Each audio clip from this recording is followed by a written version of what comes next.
Hi friends, എല്ലാവർക്കും നമ്മളെ പുതിയ വീഡിയോയിലേക്ക് സ്വാഗതം. അപ്പോൾ നമ്മളെ പുതിയ വീഡിയോ ആണ്. എല്ലാവരും സുഖമായിരിക്കുന്നു എന്ന് വിചാരിക്കുന്നു. ഞങ്ങൾക്ക് സുഖമായിരിക്കുന്നു. പിന്നെ ഞങ്ങളെല്ലാവരും കൂടെ വീഡിയോ എടുക്കാമെന്ന് വിചാരിച്ചു. അപ്പോഴേക്കും ഒക്കെ പറഞ്ഞാൽ എനിക്ക് വയ്യ. മോനാണെങ്കിൽ കിടന്നുറങ്ങി, മോളാണെങ്കിൽ യൂണിഫോമിൽ നടന്നുകൊണ്ടിരിക്കുന്നു. അപ്പോൾ പിന്നെ ഇവള് ഒന്ന് ഞാനും ഉണ്ട് ഉമ്മച്ചി പറഞ്ഞ് വന്നപ്പോൾ നമ്മൾ രണ്ടാളും കൂടി എടുക്കുകയാണ് വീഡിയോ. പിന്നെ എല്ലാവർക്കും സുഖമല്ലേ? ഓ ഞാൻ നമ്മളെന്താന്ന് പറയാൻ വന്നത് എനിക്കറിയില്ലേ? പിന്നെ ഞാൻ ചാടി കയറി വീഡിയോയിലൊക്കെ ഇരുന്നത് ഒക്കെ അറിയില്ല എന്താ പറയാനുള്ളത്. അപ്പോൾ ഒക്കെ പറയും ഭയങ്കര റോഡ് സൈഡ് ആയതുകൊണ്ട് എപ്പോഴും വണ്ടിയും വാഹനങ്ങളൊക്കെ പോകുന്നതുകൊണ്ട് ഭയങ്കര സൗണ്ടിൻ്റെ ഒരു പ്രോബ്ലം ആയിരിക്കും. എന്നാലും കുഴപ്പമില്ല, നമുക്ക് പറയാനുള്ളത് പറയാം.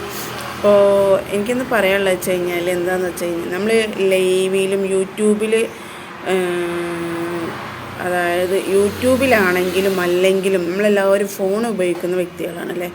ഫോൺ ഉപയോഗിക്കുന്ന ആൾക്കാരാണ് മിക്കവാറും ആൾക്കാർ. എല്ലാവരും ഒരു 100-ൽ 99.9% ആൾക്കാരും ഫോൺ ഉപയോഗിക്കുന്ന ആൾക്കാരാണ്.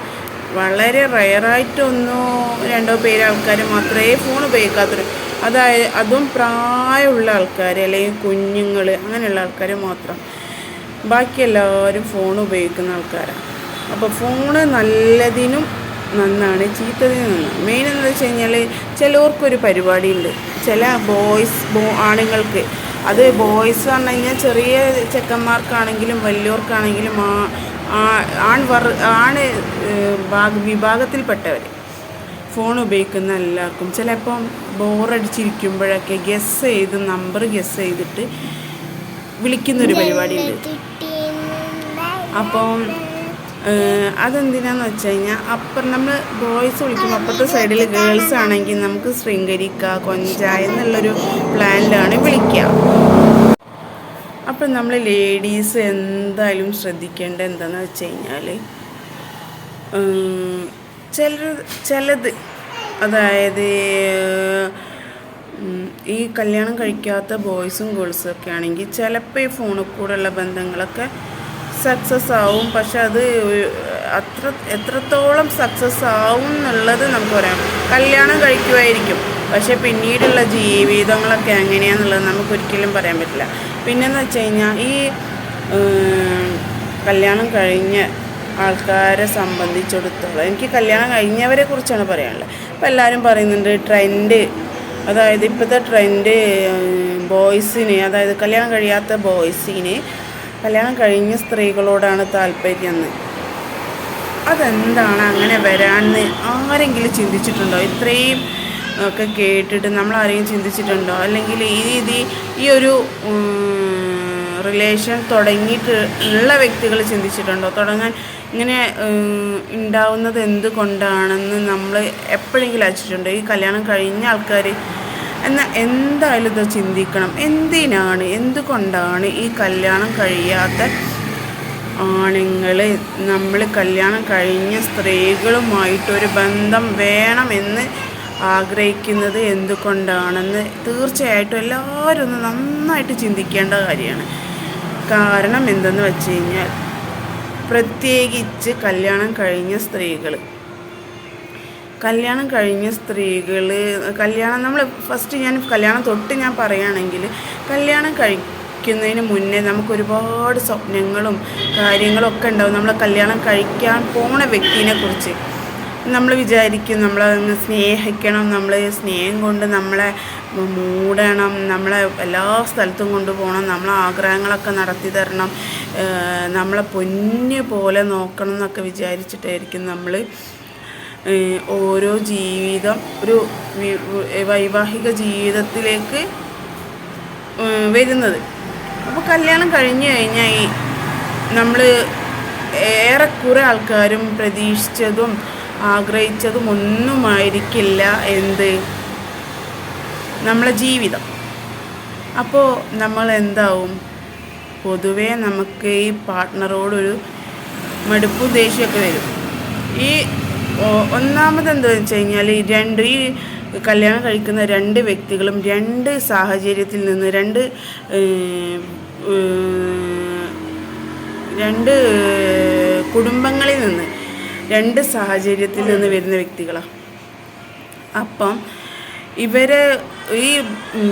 ലേഡി ബോയ്സിൻ്റെ വീട്ടിലേക്ക് വരുമ്പോൾ, അതായത് ഭർത്താവിൻ്റെ വീട്ടിലേക്ക് വരുമ്പോൾ, അവൾ ജനിച്ച് വളർന്ന സാഹചര്യമായിരിക്കില്ല, കണ്ട് വളർന്ന് അവൾ അനുഭവിച്ച സാഹചര്യമായിരിക്കില്ല ഭർത്താവിൻ്റെ വീട്ടിൽ, തികച്ചും വ്യത്യസ്തമാണ്. അപ്പം നമ്മൾ എന്ത് ചെയ്യും? ഈ ഭർത്താവ് നമ്മൾ പ്രതീക്ഷിച്ച പോലെ അല്ല എന്ന് കാണുമ്പോൾ നമ്മൾ സ്വാഭാവികമായിട്ടും എന്താക്കും? വേറൊരാൾ നമ്മളെ മെസ്സേജ് അയക്കുകയോ നീ ചായ കുടിച്ചോ, അതായത് നമ്മൾ ഈ പ്രഷറൊക്കെ അനുഭവിച്ചുകൊണ്ടിരിക്കുമ്പോൾ ഒരു വ്യക്തി നമുക്കൊരു മെസ്സേജ് അയക്കുകയാണ്. വാട്സപ്പിലായിക്കോട്ടെ, ഇൻസ്റ്റയിലായിക്കോട്ടെ, വേറെ ഏതെങ്കിലും സോഷ്യൽ മീഡിയയിലായിക്കോട്ടെ. ഇപ്പോൾ ഗൂഗിൾ പേയിൽ വരെ മെസ്സേജ് അയക്കാവുന്ന സംവിധാനങ്ങളുണ്ട്. ഇപ്പോൾ ഗൂഗിൾ പേയിലായിക്കോട്ടെ, ഏതിലായിക്കോട്ടെ മെസ്സേജ് അയക്കുകയാണ്. എന്താടാ, സുഖമാണോ? അപ്പോൾ നമ്മൾ വിചാരിക്കും ഇത് ആരാ, എന്നെ അറിയുന്ന ആരും ആണോ? അപ്പോൾ നമ്മൾ തിരിച്ചു മെസ്സേജ് അയക്കും, ആരാ ഇത്? അപ്പോൾ എന്നെ അറിയില്ലേടാ നിനക്ക്? ഇല്ല, എനിക്കറിയില്ല എന്ന് തിരിച്ചങ്ങോട്ടൊരു മെസ്സേജ്. നിങ്ങൾ ആരാ? ഞാൻ ഇങ്ങനെ ഒരാളാ, അപ്പോൾ എനിക്കറിയില്ലല്ലോ നിങ്ങളെ, സോറി എന്ന് പറഞ്ഞു കഴിഞ്ഞാൽ. ഓ, പിന്നെ നിങ്ങളാരാ, നിങ്ങളെ പേരെന്താന്ന് അവിടുന്ന് ചോദ്യം. അപ്പോൾ ഈ പെണ്ണ് ചോദിക്കും, എൻ്റെ പേര് ഇങ്ങനെയാണ്, നിങ്ങളാരെയാ ഉദ്ദേശിച്ചതെന്ന് പറഞ്ഞാൽ അങ്ങനെ തുടങ്ങിയിട്ട് ചാറ്റ് അങ്ങനെ. പിന്നെ എന്നും നേരത്തെ എണീച്ചോടാ, ചായ കുടിച്ചോടാ, ഭക്ഷണം കഴിച്ചോടാ, ഉറങ്ങിയോടാ, സുഖമില്ലെങ്കിൽ ഇനി എന്തെങ്കിലും പനിയോ മറ്റോ ആയിരുന്നെങ്കിൽ പനിക്ക് കുറവുണ്ടോടാ, പെട്ടെന്ന് ഡോക്ടറെ കാണിക്കണേടാ, അങ്ങനെ പറഞ്ഞ് ഒരുപാട് മെസ്സേജ്. അപ്പം നമ്മൾ വിചാരിക്കും, ഓ, നമ്മളെ ഭർത്താവിനേക്കാൾ സ്നേഹം നമ്മളെ കൂടെ ജീവിക്കുന്ന മനുഷ്യൻ നമ്മളോട് ഇതുവരെ ചോദിച്ചിട്ടില്ല. പക്ഷേ ഒന്നുമല്ലാത്ത ആരുമല്ലാത്ത ഇവൻ നമ്മളോട് ചോദിക്കുമ്പോൾ നമ്മളെ ഭർത്താവിനേക്കാൾ സ്നേഹമാണ് ഇവന് എന്ന് തെറ്റിദ്ധരിക്കുന്ന നമ്മളാണ് ശരിക്കും വിഡ്ഢികൾ. കാരണം ഒരിക്കലും ഒരാളും അവരുടെ കാര്യങ്ങൾ, അതായത് അവരുടെ താല്പര്യങ്ങൾ തീർക്കാൻ വേണ്ടിയിട്ടല്ലാതെ വേറൊന്നിനു വേണ്ടിയിട്ടും ഒരു ആണും ഒരു പെണ്ണിനെ വിളിക്കില്ല. അവർക്ക് നമ്മളിൽ നിന്ന് എന്തോ കിട്ടാനുണ്ട്. അവരെ ലൈംഗികത തീർക്കാനായിരിക്കും, പച്ച മലയാളത്തിൽ പറഞ്ഞു കഴിഞ്ഞാൽ ലൈംഗികത തീർക്കാൻ വേണ്ടിയിട്ടായിരിക്കും നമ്മളെ കോണ്ടാക്ട് ചെയ്യുന്നത്. അപ്പം നമ്മൾ വിചാരിക്കും നമ്മൾ കാണുന്നതല്ല പച്ച, അപ്പുറം അക്കരെയാണ് പച്ച. നമുക്ക് ഇക്കരയിൽ നിന്ന് അക്കരെ നോക്കുമ്പോൾ അവിടെ പച്ചയായിട്ട് തോന്നും, അതാണ് പച്ച. അപ്പം നമ്മൾ അതിലേക്ക് പോയിക്കൊണ്ടിരിക്കും, അവിടെ എത്താൻ വേണ്ടി പോയിക്കൊണ്ടിരിക്കും. അവിടെ എത്തി പൂർണ്ണമായിട്ടും അവിടെ എത്തിക്കഴിഞ്ഞ് അവിടെ നിന്ന് തിരിച്ചിങ്ങോട്ട് വരാൻ പറ്റാത്ത അവസ്ഥയിൽ എത്തുമ്പോഴാണ് നമ്മൾ മനസ്സിലാക്കുക ഇതല്ല ശരിക്കുള്ള പച്ച, നമ്മൾ ആദ്യം നിന്നതാണ് ശരിക്കുള്ള പച്ച എന്ന്. കാരണം എന്താണെന്നറിയോ? അവരെ കാര്യം കഴിഞ്ഞ് പിന്നെ നമ്മൾ പ്രതീക്ഷിക്കുന്നതോ ചിന്തിച്ചതോ ഒന്നും അല്ല ലൈഫ്. നമ്മൾ സ്നേഹിക്കുമ്പോൾ പലതും പറയും. ഐ ലവ് യു മുത്തേ, ചക്കര ചായ കുടിച്ചോ, ചോറ് നിന്നോ, അതാക്കിയോ. നമ്മൾ പോകേണ്ടടുത്തൊക്കെ നമ്മളെ കൊണ്ടേയാക്കും, നമ്മളെ പോയി തിരിച്ച് വിളിച്ചുകൊണ്ട് വരും, അങ്ങനെയുള്ള കാര്യങ്ങളൊക്കെ ഉണ്ടാവും. പക്ഷേ വിവാഹ ജീവിതത്തിലേക്ക് കടന്നു കഴിഞ്ഞ് കഴിഞ്ഞാൽ ഭാര്യയ്ക്കായാലും ഭർത്താവിനായാലും ഒരു കാര്യം മനസ്സിലാക്കേണ്ടതെന്ന് വെച്ച് കഴിഞ്ഞാൽ റിയാലിറ്റിയാണ്. പ്രേമിച്ച് നടക്കുമോ, മരം ചുറ്റി പ്രേമോ അങ്ങനെയുള്ള കാര്യങ്ങളൊന്നുമല്ല. അതായത് കൊഞ്ചി നടക്കുക, നമ്മൾ അവിടെ പോകണമെന്ന് പറയുമ്പോൾ അങ്ങോട്ട് ചെല്ലുക, അവിടെ പോകുമ്പോൾ അവിടേക്ക് ചെല്ലുക, അതൊന്നുമല്ല. വിവാഹ ജീവിതം എന്ന് പറഞ്ഞു കഴിഞ്ഞാൽ തികച്ചും ഒരു റിയാലിറ്റിയാണ്. ആ റിയാലിറ്റിയെ നമ്മൾ മനസ്സിലാക്കണം. നമുക്ക് നമ്മളെ ഭർത്താവിനെ നമ്മൾ ആദ്യം ചെയ്യേണ്ടതെന്ന് വെച്ച് കഴിഞ്ഞാൽ സ്ത്രീ ഒരു ഭർത്താവിനെയും ഭർത്താവ് ഒരു ഭാര്യയെയും മനസ്സിലാക്കണം. സ്ത്രീ എന്ന് ഞാൻ വെച്ചാൽ ഭാര്യ ഭർത്താവിനെയും ഭർത്താവ് ഭാര്യയെയും മനസ്സിലാക്കിയാൽ മാത്രമേ നമുക്ക് ജീവിതം മുന്നോട്ട് പോകാൻ പറ്റുള്ളൂ. പിന്നെ ഒന്ന് വെച്ച് കഴിഞ്ഞാൽ ഭർത്താവിന് എപ്പോഴും ഭാര്യയുടെ കൂടെ നിൽക്കാൻ കഴിയണം. കാരണം ഭാര്യ എന്ന് പറയുന്നത് ഒരു വീട്ടിൽ നിന്ന് കയറി വരുന്ന ഒരു സ്ത്രീയാണ്.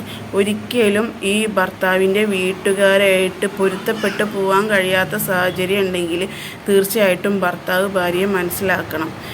പിന്നെ ചില ഭാര്യമാർക്ക് പൊരുത്തപ്പെട്ട് പോകാൻ കുറച്ച് സമയം എടുക്കുമായിരിക്കും, അപ്പോഴും ഭർത്താവ് സപ്പോർട്ട് ചെയ്യണം. ചില ഭാര്യമാർ പെട്ടെന്ന് പൊരുത്തപ്പെടും. അപ്പോഴും ഭർത്താക്കന്മാർ ഭാര്യമാരെ കൂടെ നിൽക്കണം. ആരില്ലെങ്കിലും പരസ്പരം മനസ്സിലാക്കി ജീവിക്കാൻ പറ്റിയില്ലെങ്കിൽ ഒരിക്കലും നമുക്ക് നമ്മളെ ലൈഫ് സക്സസ് ആയെന്ന് പറയാൻ പറ്റില്ല. അതിൻ്റെ ഇടയിൽ കുട്ടികളായി കഴിഞ്ഞാൽ പിന്നെ നമുക്ക് കുട്ടികളെ വേണ്ടിയിട്ട് ജീവിക്കേണ്ട ഒരു സാഹചര്യം വരും. നമ്മളെ കുട്ടികളുള്ളത് കൊണ്ട് കുട്ടികൾക്ക് വേണ്ടിയിട്ട് അഡ്ജസ്റ്റ് ചെയ്ത് പോകേണ്ട ഒരവസ്ഥ വരും. അങ്ങനെ വരാതിരിക്കണമെങ്കിൽ നമ്മൾ പരസ്പരം ഭാര്യയും ഭർത്താവും പരസ്പരം കാര്യങ്ങൾ അവനവൻ്റെ കാര്യങ്ങൾ തുറന്ന് സംസാരിച്ച് ഫോൾട്ടുകളും കാര്യങ്ങളും എന്താണെങ്കിലും തുറന്ന് സംസാരിച്ച് പരസ്പരം സ്നേഹിച്ച് ഭാര്യ ഭർത്താവിനും മക്കൾക്കും വേണ്ടിയിട്ടും ഭർത്താവ് ഭാര്യയ്ക്കും മക്കൾക്കും വേണ്ടിയിട്ട് ജീവിക്കണം. പിന്നെ ഇങ്ങനെ ജീവിക്കുന്ന ആൾക്കാരുടെ ഇടയിൽ വേറൊരു വ്യക്തി, അത് ഭർത്താവിൻ്റെ ആയാലും ഭാര്യയുടെ ആയാലും വേറൊരു റിലേഷനും കൂടെ കയറി വന്നാൽ അത് ഒരിക്കലും ഭർത്താവ് വിചാരിക്കും ഇവളെക്കാൾ നല്ലത്, ഭർത്താവാണ് ഈ റിലേഷൻ തുടങ്ങിയത്, ഭർത്താവ് വിചാരിക്കും ഇവളെക്കാൾ നല്ലത് അവളാണ്, അവളോട് റിലേഷൻ തുടങ്ങി അവളെ കൂടെ പോയി കഴിഞ്ഞാൽ എത്രയോ കേസസ് ഞാൻ കേട്ടിട്ടുണ്ട്. ഭർത്താവ് ഒരു ബന്ധം തുടങ്ങിയ പെണ്ണിൻ്റെ കൂടെ പോയിട്ട് ഭർത്താവ് അവസാനം ഈ പെണ്ണിൻ്റെ ഭർത്താവ് തൂങ്ങി മരിക്കും. ആ പോയ പെണ്ണ് നല്ല ഉഷാറായിട്ടേക്കാൾ ജീവിക്കുന്നുണ്ടാവുക. അവൾ പല ആളുകളെ ഒരു ഉറപ്പ് പറയാൻ പറ്റും. ഇപ്പം ഞാൻ ഫോർ എക്സാമ്പിൾ എൻ്റെ ഭർത്താവും ഞാനും നല്ല സ്നേഹത്തിൽ കഴിയുന്ന അതിൻ്റെ ഇടയ്ക്ക് ഞാനൊരു റിലേഷൻ തുടങ്ങി കഴിഞ്ഞാൽ ആ റിലേഷനുമായിട്ട് ഞാൻ പോയിട്ടുണ്ടെങ്കിൽ ആ റിലേഷനിലേക്ക് ഞാൻ പോയി എൻ്റെ ഭർത്താവിനെയും കുട്ടികളെയും ഒഴിവാക്കി ഞാൻ ആ റിലേഷനിൽ അവനുമായിട്ട് ജീവിക്കാൻ തുടങ്ങിയിട്ടുണ്ടെങ്കിൽ എന്തുറപ്പാണ് എൻ്റെ ലൈഫിനുള്ളത്? ഞാൻ അവനുമായിട്ട് മുന്നോട്ട് ജീവിതം പോകുന്നുള്ള, അല്ലെങ്കിൽ എൻ്റെ ജീവിതം തകർന്നടിയില്ലാന്ന് എന്തുറപ്പാണുള്ളത്? ഒരുറപ്പും ഒരാർക്കും പറയാൻ പറ്റില്ല. കാരണം വെച്ച് കഴിഞ്ഞാൽ അത് ഒരിക്കലും റിയാലിറ്റി അല്ല. പിന്നെ ഞാൻ ഇനി അവൻ്റെ കൂടെ പോയി ഇനി അതേപോലെ വേറെ ആളെ കൂടെ പോകില്ല എന്ന് ഉറപ്പ് പറയാൻ പറ്റുമോ? ഇല്ല. അപ്പം നമ്മൾ എപ്പോഴും നമ്മളെ ലൈഫ് തകർക്കുന്ന കാര്യങ്ങൾ ഒരിക്കലും ചെയ്യാതിരിക്കുക.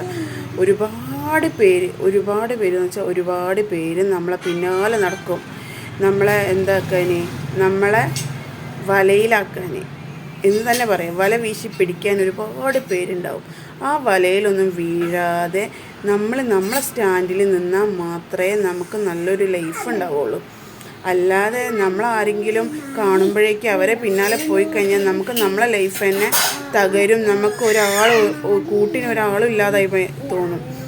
അപ്പം അവനാൻ്റെ ജീവിതം, എൻ്റെ ജീവിതം ഞാൻ സേഫാക്കുക, അതെൻ്റെ ഉത്തരവാദിത്തം. അതേപോലെ നിങ്ങളെല്ലാവരും നിങ്ങളെ ജീവിതം നിങ്ങൾ സേഫായിട്ട് വെക്കുക.